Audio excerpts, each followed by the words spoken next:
Desde nuestra iglesia, Restaurados por la Gracia de Dios en Cristo, les saluda la pastora Jenori Bolanos.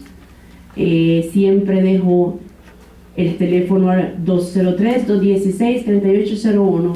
Si alguien desea llamarme por algún tema que quiere, nosotros con muchísimo gusto enviamos los CDs a cualquier parte del mundo. También si me llaman a alguna invitación o conferencia a ir a cualquier parte del mundo, pues nos vamos a dar de gracia, sin cobrar. Nosotros no cobramos porque sabemos que el regalo de salvación es dado de Dios. Pero estamos para enseñar, para aquel que nos llame, nos diga, hermana, me interesó tal tema, me gustaría que usted venga a la iglesia, y con mucho gusto, a cualquier parte del mundo. Si el Señor Jesús era para llevar el mensaje, nos dijo a todo lado, y nosotros estamos para eso. Estamos aquí en la 1332 de North Avenue, en la ciudad de Bridgeport, Connecticut, pero el mensaje de Dios debe ser llevado a todo sitio, a toda hora y a cualquier parte del mundo y a cualquier idioma. Dios es grande y maravilloso. Y el tema que traigo para hoy es administrando el fundamento. Estuvimos hablando de un servicio honesto a Dios, de cómo ser fieles y sinceros a servirle al Dios que nos dio la vida. Fundamento es una base que se utiliza para crear, construir algo sobre. Pero esa base tiene que ser formada completamente en orden. El que va a construir sabe qué materiales tiene que poner como base, las medidas, y tiene que hacer hoyos en la tierra a tal grado que no quede en falso. Hace algunos años atrás estuvieron haciendo una construcción aquí en la ciudad de Bridgeport, y me acuerdo que estaban construyendo y comenzaron a hacer el fundamento sobre el invierno cuando había nieve. En la primavera se derrumbó y murieron varios trabajadores. Uno no puede hacer las cosas a lo loco. Fundamento es algo que es la fundación de algo. Y para que la construcción sea con éxito, debe llevar un estudio profundo a qué medida y cuánto de fundamento. En Costa Rica es un país que tiembla por ser tan pequeño y por ser un istmo centroamericano que está entre Nicaragua y Panamá. Mucha gente me ha dicho dónde queda esa isla, pero está en Centroamérica. Cuando tiembla en Japón, el mar trae el oleaje y se siente en Costa Rica. Tiembla al otro lado del planeta y trae el oleaje y se siente en Costa Rica. Un vez tan chiquito, es un dedito, se siente. Entonces han causado tanto daño los terremotos y los temblores que decidieron hacer una base para cuando se construya y cambiaron la ley de construcción. Tiene que tener cierta medida de profundidad y un material bien fuerte. ¿Por qué hablo de la palabra fundamento? Porque el ser humano ha venido a entender que para poder sobrevivir necesitan algo en que fundar sus sentimientos, algo en que hacer su vida. Nosotros crecemos y lo primero que nos dicen es: nos debemos de casar y debemos de tener hijos. Eso es lo primero que nos dicen, ¿verdad que sí? Eso es lo que nos dicen. Mi mamá me decía: usted tiene que aprender a hacer de todo para cuando usted se case, que su esposo no tenga vergüenza de usted. Saber hacer mejor madre para cuando usted tenga a sus hijos no se vean cochinos, mal atendidos. Siendo una mujer que fue enseñada por monjas en un hospital, ya ustedes pueden imaginarse cómo era de estricta. Siendo yo la mayor, lógicamente me tocó la tarea más difícil, ayudarle a ella con mis otros hermanos. Pero uno tiene un fundamento aún de pequeño. Cuando yo me case, tengo que ser mejor. Cuando yo tenga mis hijos, tengo que aprender más. Tiene que existir un fundamento para que el ser humano avance, de lo contrario se estanca. No hay metas, no hay deseos de cambiar. Pero muchas veces en los hombres hay fundamentos erróneos. Está el fundamento de que me voy a casar con una mujer un cuerpazo, que una mujer que sea bien linda, aunque, fíjate bien, el fundamento del hogar, aunque no sepa cocinar, aunque no sepa lavar, aunque no sepa hacer nada. O una mujer, me voy a casar con ese hombre porque es tan elegante y tan guapo, aunque no trabaje, aunque sea un vago mantenido. Basan sus futuros en algo erróneo. Pero hablemos ahora de cuando nosotros venimos a los caminos del Señor. Siempre hay que hacer una comparativa cuando éramos y cuando somos. Cuando nosotros venimos a los caminos del Señor, el Espíritu Santo, la sangre de Jesucristo nos cambia y Dios nos ha enseñado que una vez fuimos pecadores y que ahora necesitamos, el fundamento de religiosidad que teníamos no funcionaba, sino que es ahora que vamos a necesitar el fundamento verdadero para poder ser enseñados por el Espíritu Santo. Que eso tenemos que tomarlo primero con sabiduría y segundo como una orden divina, porque Dios espera de ti que hagas un trabajo honesto. La palabra administración es mayordomía, sinónimo de dispensación. 3 palabras que van con un mismo fundamento. Administrar algo que no es mío. Y observe bien. Cuando fui hija, tenía que administrar el ser hija delante de mis padres y delante de mis hermanos. ¿Lo hice bien o lo hice mal? No lo sé. Pero tenía que hacerlo. Como amiga, cuando me casé, tuve que aprender a ser administrador de sentimientos en el matrimonio con una persona que no conocía. ¿Cómo mejorar al lado de él mi vida y cómo de ahí en adelante iba a hacerla yo el resto de mi vida con él? Cuando tuve mis hijos, se me prestaron. Dios me presta los hijos para yo administrar en ellos. Y le doy gloria a Dios porque no soy perfecta, pero sí comprendo el amor de Dios, sí lo entiendo y sé que Él siempre ha estado conmigo. Y desde muy pequeña comprendí que fuera de los caminos del Señor no hay nada más que enseñar. Se me enseñó ese fundamento como roca y lo conocí y eso fue lo que he aprendido y he enseñado. Pero hoy tenemos que entender que, primero que todo, el hombre sin Dios se gobernaba a sí mismo, a su manera. Vemos que surgieron 2 cosas. Al pasar el tiempo, Dios llamó a un gentil, a Abraham, y le prometió una iglesia que creyera en Dios. Una multitud eterna.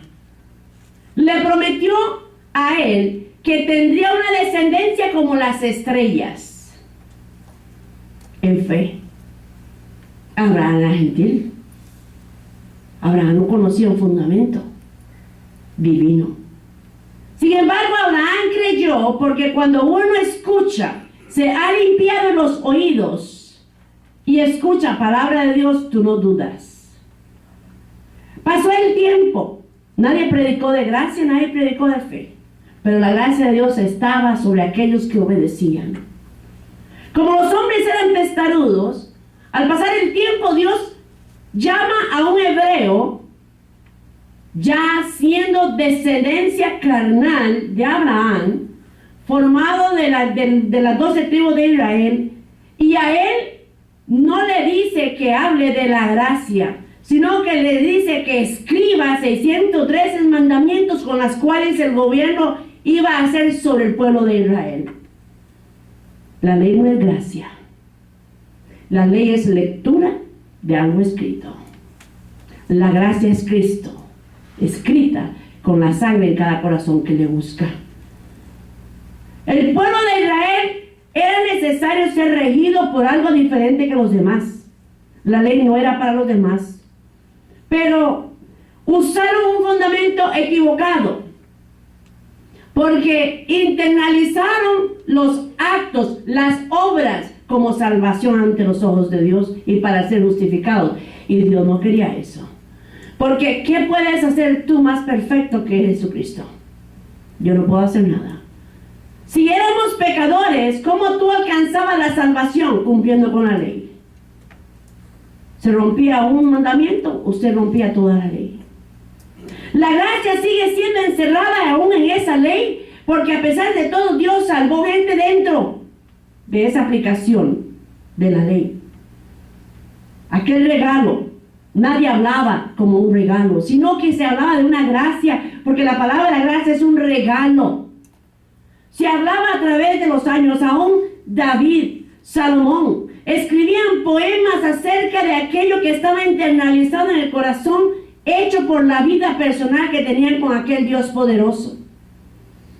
Si tú lees los salmos, te darás cuenta que no están hablando de la ley de Moisés, no alaban la ley de Moisés, porque la ley de Moisés no era para salvar las almas, era para hacerles recordar el pecado en que vivían. Pero ahí es necesario que entendiesen, y ellos entendieron cuál era el verdadero fundamento. Para nosotros entender la herencia que hoy hemos recibido, tenemos que ir a la palabra. En Romanos 4, del 13 al 17, observa lo que nos dice. Porque lamentablemente muchos religiosos, muchas iglesias creen que la ley de Moisés es el fundamento de la salvación. La ley de Moisés, hoy por hoy, es el fundamento de la ira de Dios para con ellos. Y así lo dijo Pablo. Y lo leímos en Gálatas 3, todo el capítulo, en el estudio de servidores con honor. Y dice la palabra, porque no por la ley fue dada a Abraham. Fíjate, a Abraham no se le dio ninguna ley. Y él iba a ser el bisabuelo de Israel. ¿Por qué Dios no le dio la ley a Abraham si saldrían de él, el pueblo de Israel? No se la dio a él. Ni le dijo, regiré a mi pueblo. Ni le dijo, daré una ley nueva. No. Dios lo llama, le da la gracia y le cree. O su descendencia. La promesa de que sería heredero del mundo, sino por la justicia de la fe. Y la gracia es el resultado de fe, de creer que la salvación es individual, por la justificación de Dios, a través de Jesucristo en la cruz del Calvario, y no por la ley de Moisés.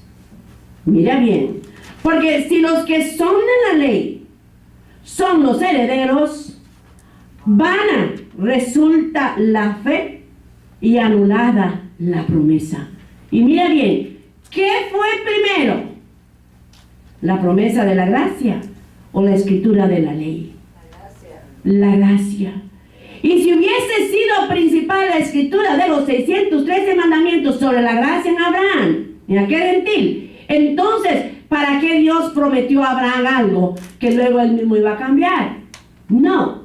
Lo que pasa es que la ley de Moisés era para Israel y los demás pueblos se quedaban sin salvación. Y usted sabe que dentro de esos muchos pueblos, muchos creían en la historia de Abraham. Y decían, ¿cómo aquel que siendo gentil, viniendo de Ur de los Caldeos, viniendo de una familia que hace estatuas para adoración a los ídolos, cómo es posible que Dios le haya hablado y le haya dado ese milagro de vida? Así pasa hoy en día. Muchos religiosos se quedan asombrados porque ¿cómo es posible que aquella persona que no sabe mucho, pero predica o sabe la gracia, es más bendecida que yo? Yo que vivo en la ley, yo que hago esto, yo que hago lo otro, igualito. Si hubiese sido más importante la ley, y si hubiese sido el mecanismo para salvar las almas, en vano hubiese sido la promesa de la fe para Abraham. Pues la ley produce ira. Y ojo bien, si tu iglesia está viviendo la ley de Moisés, ten cuidado, no llegues ahí, sal huyendo, porque dice aquí que eso produce ira delante de Dios. ¿Lo está escribiendo Pablo? Un hombre que nació bajo la ley, que se sabía todo de la ley, pero cometió el grave error, el más grande de todos: matar al prójimo. Y Jesús dijo, los 613 mandamientos los ubico en dos, como en la cruz del Calvario, dos tablones. Uno con Dios, amarás a tu Dios con todo tu corazón, con toda tu alma y con todo tu espíritu. Y el otro para contigo y el prójimo. Si tú no quieres que te hagan daño, pues ama al prójimo. Pablo se creía tan santo en la ley, tan perfecto, que él tomó el lugar de Dios para matar a los verdaderos hijos de Dios. Cometió el pecado más grande, como muchos hoy en día que condenan a los que estamos predicando gracia. No entienden cómo son indoctos, cómo son inmaduros, cómo se dejan llevar por palabrería vana y no se sientan a estudiar, entonces acusan a los que el Señor nos está dando la bendición. Acusan a aquellos que están locos, dicen ellos. Porque ellos no hacen obras. Aquí no me está diciendo que si yo viviera por las obras estoy bajo la ira de Dios. Pablo le está escribiendo a los romanos. Es Pablo, aquel que estuvo loco. Y él dijo, la locura que me llamen loco hoy. Porque muchos dicen, ¿cómo aquel que sabía todo lo de la ley ahora está loco? Al revés. Por eso la locura que el hombre lo mira a uno no es la locura, sino es la bendición que Dios le da a uno. Dice, la ley produce ira, pero donde no hay ley, tampoco hay transgresión. Cuando Cristo vino, lo justificó delante del Padre. Ya ahora Cristo dice, Padre, no la mires más como vivía antes, sino mírame a través de mí, porque ella ahora me ha recibido. Comete errores todos los días, sí, pero Padre, ya yo la volví al frente de ti. Por tanto, es por fe, y la ley no es por fe. La ley es por obras. Pero dice, por tanto, es por fe, para que sea por gracia, a fin de que la promesa sea firme. ¿La promesa a quién? ¿Hubo una promesa para Moisés o hubo una promesa para Abraham? Hubo una promesa para Abraham. Gentil, casi 500 años antes de que el pueblo de Israel fuese formado. Esa es la promesa en la cual hoy nosotros hemos recibido. Y dice, para que sea firme para toda su descendencia. No solamente para los que es de la ley, o sea, no solamente para los judíos que son bisnietos de Abraham. La gracia está para ellos también, porque si se convierten y salen de esas obras, pues, están bien. Pero ¿qué está ocurriendo con las iglesias evangélicas hoy en día? Que se están contaminando los altares con las cosas de los judíos, en lugar de purificar los altares. No solamente para con ellos, sino también para la que es de la fe de Abraham. Y yo no soy judía, pero soy de la descendencia de la fe de Abraham. Y como en esa fe se formó la iglesia, cuando le contestó, cuando Dios le habló, y yo estoy aquí, pues esa es la iglesia de Cristo, el cual es Padre de todos nosotros, dijo Pablo. Él no está hablando ahí porque era descendencia de Abraham. Él está hablando por la fe, porque él vivió la ley y era descendiente de Abraham. Pero cuando vino a la gracia, ahora predica la gracia, era descendiente de Abraham por fe. Y así lo escribe. ¿Cómo está escrito? Te he puesto por padre de muchas gentes, no de un solo pueblo, delante de Dios a quien creyó, el cual da vida a los muertos y llama las cosas que no son como si fuesen. El doctor dice, se va a morir, y Dios dice, hay vida. El banco dice, no hay dinero, y Dios dice, hay cómo pagar. El hombre dice, no le vamos a dar, y Dios dice, yo te multiplicaré. Porque ese es Dios. Y esa es la roca que tenemos que creerle a Él. Porque Él acciona como si hubiese. Él es el dueño de todo. El 5 del 1 al 2 de Romanos dice, justificados pues por la fe. Si usted se justifica porque se bautiza, porque ayuna, porque hace esto y porque hace lo otro, lo siento por usted. Ten cuidado que la ira de Dios no esté sobre usted. Estamos en tiempos ya de que usted tiene que aclarar su mente y buscar el fundamento verdadero. Pues aquí dice, justificados pues por la fe, tenemos paz para con Dios por medio de nuestro Señor Jesucristo, no por la ley de Moisés, por quien también tenemos entrada por la fe a esta gracia, no a la ley, en la cual estamos firmes y nos gloriamos en la esperanza de ¿qué? De la gloria de Dios. Pero Israel se gloria en sus obras. Y tú sabes que Israel, usted un sábado camina cerca de una sinagoga, los judíos te cruzan la acera porque se contaminan. si te miran a ti como gentil? ¿Dónde está el amor al prójimo? Ellos no se aman ni ellos mismos. Pero aquí está diciendo, pero el don en el 15 del capítulo 5 no fue como la transgresión. El don de gracia no es a su manera, sino es un regalo de Dios. Porque en la ley, en lo que era la transgresión, que era la ley, usted cometía un pecado, usted hacía un cierto sacrificio. Usted cometía otro pecado, hacía otro sacrificio. En la gracia hubo un solo sacrificio. No hay transgresión de aquellos que estamos en los caminos del Señor. Porque si por la transgresión de aquel uno murieron los muchos, abundaron mucho más para los muchos la gracia y el don de Dios por la gracia de un hombre, Jesucristo. Sus bisnietos fueron el pueblo de Israel, hablando de Abraham, pero a ellos no se les entregó la gracia, fue una ley. En los 613 mandamientos ellos tienen que tener mucho cuidado.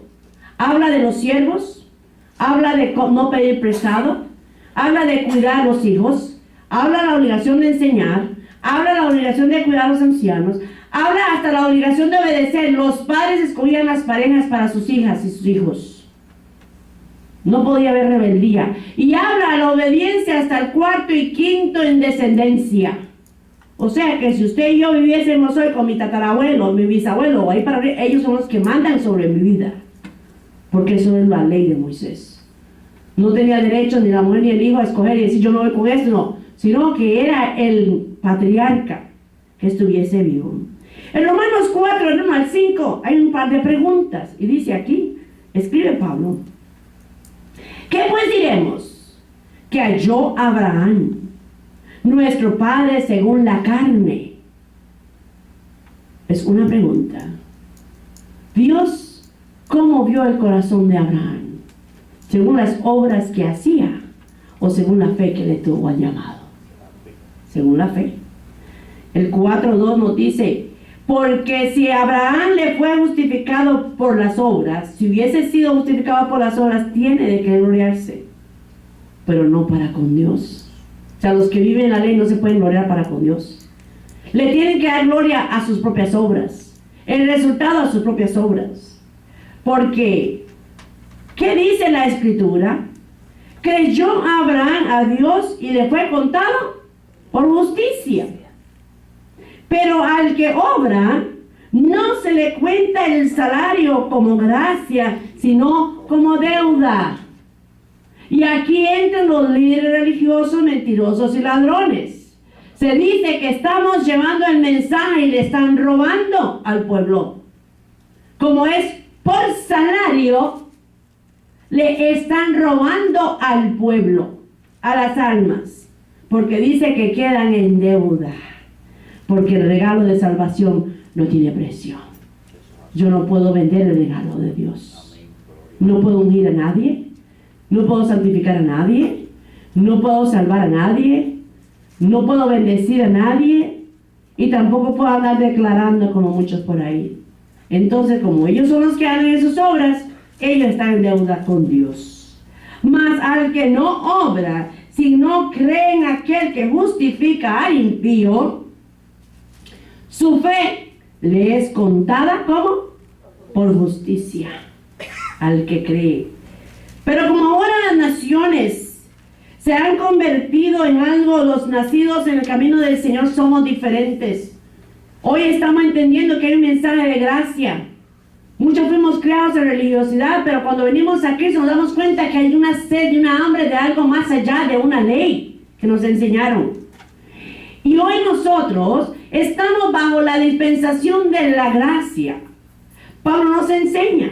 Es como nosotros los hijos. Nuestros abuelos, muchos de ellos no escribían, pero escuchaban consejo. Muchos de ellos no escribían y cuando los hijos tuvieron la oportunidad de ir a estudiar, llegaban y decían: papá, usted escribe así y escribe así. Muchos aceptaron aprender a escribir y a leer, aunque fuera tarde. Otros dijeron, no, nosotros somos así ya, morimos así. Los celulares, la tecnología. Los hijos quieren que nosotros estemos en lo último como ellos en la tecnología. Ahora ni los hijos, ya son los nietos. Ya el niño al año, 2 años te prenden y te hacen cambios en el celular y se manejan todo. Te buscan hasta lo que tú tienes escondido. Y aquellos que andan mintiendo tengan cuidado porque los niños son buenos para sacar lo que... Parece que saben lo que andan buscando. Pero si nosotros ahora, en la tecnología que hay, nuestros hijos dicen, mamá, pero usted ¿por qué no compra ese teléfono tal y tal? Digo, a mí no me interesa el tal y tal. ¿Para qué vamos a tener un teléfono avanzado cuando no lo vamos a necesitar al 100%? Vamos a usar uno que necesitemos, que podemos utilizar y que sea más económico. En cierta manera, nuestro pensar está bien. Y piensa mucha gente así en la religiosidad hoy en día. ¿Para qué buscan la gracia si estamos bien en la ley? Estoy en una iglesia donde ayuno, donde me bautizaron, donde hicieron bien, ahí estoy bien. Pablo no habla de buscar la ley como fundamento.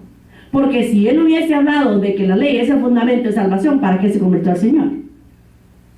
¿Para qué escribió un mensaje diferente a la ley?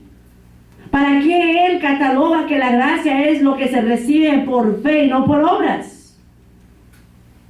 Y dice, pero al que obra no se le cuenta el salario, sino que ¿qué? Es una deuda. Mas al que no obra, sino cree en aquel que justifica al impío, su fe, no su obra, le es contada por justicia. Pablo nos llama ahora y manifiesta que en nuestros corazones es necesario entender que estamos viviendo una dispensación diferente que la ley. Que es necesario que sepamos administrar bien lo que se nos ha entregado. Que es necesario que tomemos mente, cuerpo y alma a pensar, a analizar qué estoy haciendo yo como me llamo hijo de Dios. ¿Qué hay en mi corazón? Por eso en Mateo 10, del 8 al 10 dice, sanad enfermos, limpiad leprosos, resucitad muertos, echa fuera demonios, de gracia recibiste, dar de gracia. Pero hoy cobran por milagros, se están convirtiendo en deudores. Hoy cobran por llevar la unción, se están convirtiendo en deudores. Hoy cobran por llevarte un mensaje de bendición a tu iglesia, deudores. Porque eso no es de ellos. El 19 dice, no os probáis de oro, ni plata, ni cobre en vuestros cintos. Pero hoy hay líderes religiosos que tienen cuartos llenos de bóvedas con millones de dólares en billetes y con oro, con armas, con guardaespaldas, porque ellos son ahora dioses. Son tan importantes que se creen dioses. Y son como se creen, al darse creerse dioses, guardan el dinero, se llenan de mansiones cubiertas en oro. ¿Y qué? Todo así, como si fuese lo material importante. En el 10 dice, ni de alforja para el camino, ni de 2 túnicas, ni de calzado, ni de bordón, porque el obrero es digno de su alimento.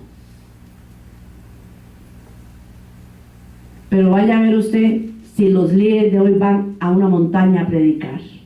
Y lo decimos muy a menudo, no se atreven, porque ya ellos son de la alta alcurnia.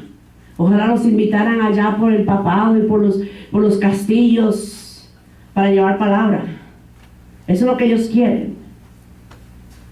Irían con los mejores trajes, correrían a buscar o pagarse a hacer lo mejor que hay.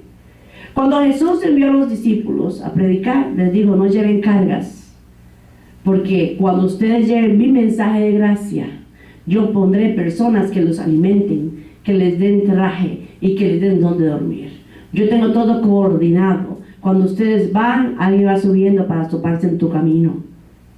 Ese es un regalo que se esperaba, estaba escrito como promesa y venía dándose. Sabemos que de Génesis 3:15, pero en el Salmo 45:2 dice, el salmista escribe, eres el más hermoso de los hijos de los hombres. La gracia se derramó en tus labios. Por tanto, Dios te ha bendecido para siempre. Pero los fariseos y los judíos no lo entendieron. Cuando Jesús vino, les habló del Padre. El Padre y yo uno somos. Yo soy la puerta, yo soy el camino, yo soy la vida. Pero ellos no lo entendieron. Y como no lo entendieron,